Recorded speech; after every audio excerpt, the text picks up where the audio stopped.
hai chân. Nó giống nó đi nó biết đâu xin thôi. Sao không vui vậy?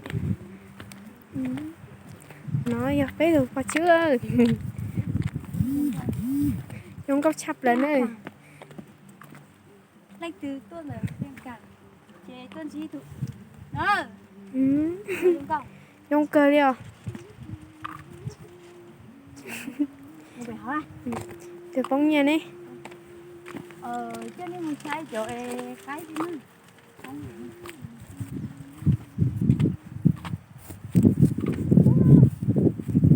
Giống cầu thì chia đi nữa.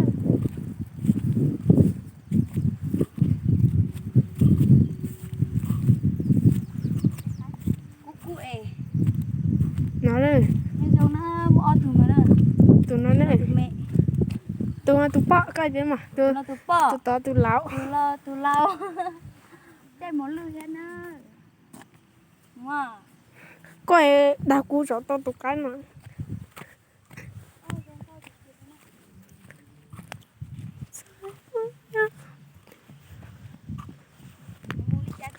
Như là cá mùa.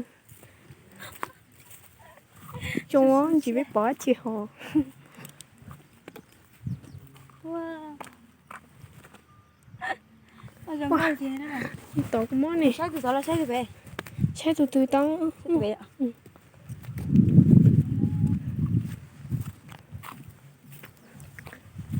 Giống cầu này nó lên từ vừa đó tôi cho phèn tàng ơi. Tôi cho là lúc viên trong trống. Nó mà giống cầu này nè. Nó có chừng nào con gắt luôn.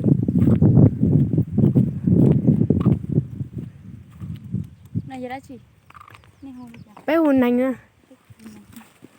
Nành đó. Nành chai. Ô. Nên chanh chèo. Nó đã cũng treo qua cũng tinh nó tổ. Lên từ nhà tôi chứ.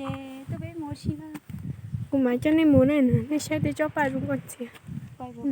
Để tôi không. Tôi nói giờ là dễ rồi. Sao à? Không có chai nè. Nó sẽ. Khoan kia không? Xong câu hành. Chú đại ha.